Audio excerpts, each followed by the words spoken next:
Our first expedition ship, the Viking Octantis, is named after the southern star, Sigma Octantis.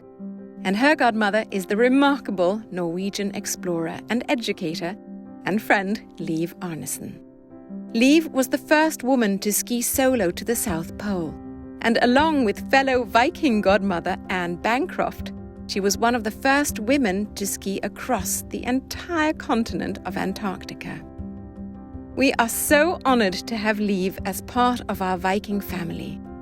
Her experience and expertise in the polar regions have been an invaluable source of information and inspiration as we developed our Viking expedition experiences. As any explorer knows, having the right equipment is essential to the success of an expedition. Every item must be useful, practical, and expertly adapted to the environment. For Liv, traveling solo on skis, her carrying capacity was limited, and she could only bring with her the most essential items. Selecting equipment that was designed to withstand the harsh Antarctic conditions, every item in Liv's kit needed to be well designed, hardy, and resilient to see her through the long and challenging journey. So let's now join Liv to learn more about those essential items, the jacket and boots, which protected her from the elements, the Nansen kettle, which helped to provide her with food and water, and her trusty compass, which guided her groundbreaking expedition across the White Continent.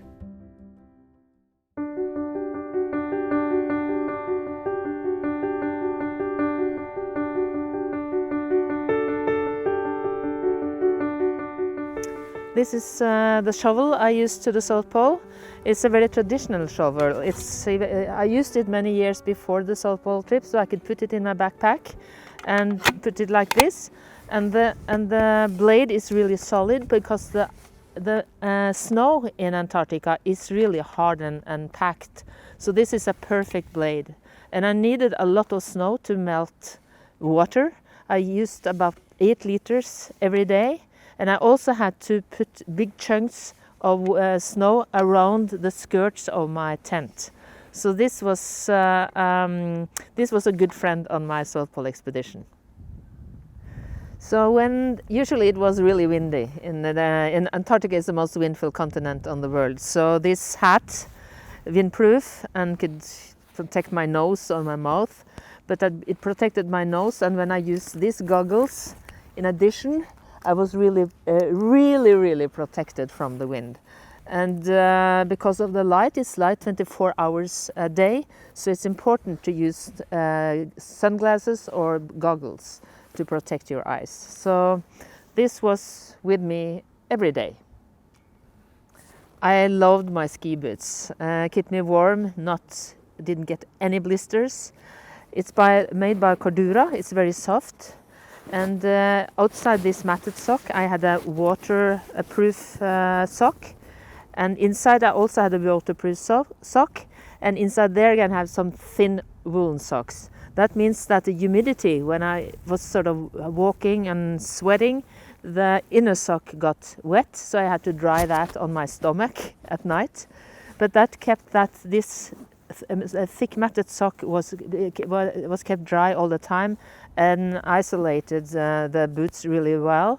So I had warm feet all the 50 days on my way to the South Pole.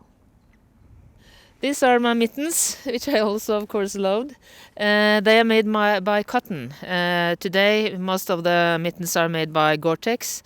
But in Antarctica, the air is really dry, so the cotton is breathing better than the Gore-Tex. But in the Norwegian mountains and also in the Arctic, it's good to have Gore-Tex because the humidity is higher up north. And inside I had 2 layers, one thick layer of wool mitten and one thin one. And as you see how it's organized here, if I had to take my mitten off, and it's really windy in Antarctica, if I lost it, it wouldn't blow away because this system, it's still there.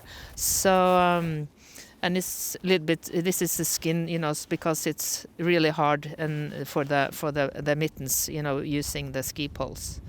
So that's the mittens. So this is my jacket. It's big. Means that it's good that it's not too tight, because also the air protects or isolates. And I had a backpack, and I also had the belt around here. So it was that was pretty long. So it was about to my tide.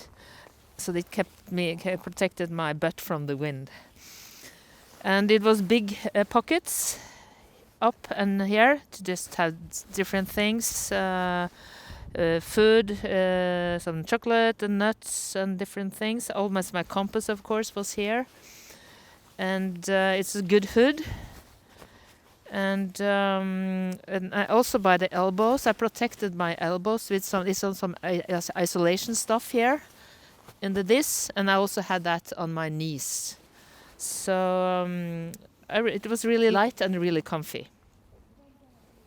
So this is the fantastic Nansen kettle. We call it a Nansen kettle, but it's a big change actually from what Nansen did or made.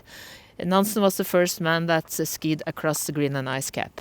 And the key with this is that actually the kettle is inside here. So all the heat is going from the stove inside here and around the kettle under. And that means that it's far more efficient than an ordinary kettle. So, and the bad thing is that we will have no heat from the stove outside in the tent. But I sometimes put my mittens, or if something in my hat or something was wet, I just put it on the top, because it was pretty hot up here. So, and I used this on my solo expedition, and Anne Bancroft and I also used this kettle on our crossing of Antarctica in 2001. So, yeah, I love this kettle. So this is the compass, and I didn't use it very much, because I usually navigated by the sun and by the snowdrifts, because it's steady wind in Antarctica. So I was just going by the angle, and I also had a thread of wool on my ski poles, like the sailors doing, so they could see where the wind was blowing. But this was very important when it was white out. That means that you can see your ski tips, but if you look ahead, it's just like skiing in a glass of milk. So when it was bad weather, I fixed the compass to my body and just was walking, looking at the compass. So in bad weather, I used this.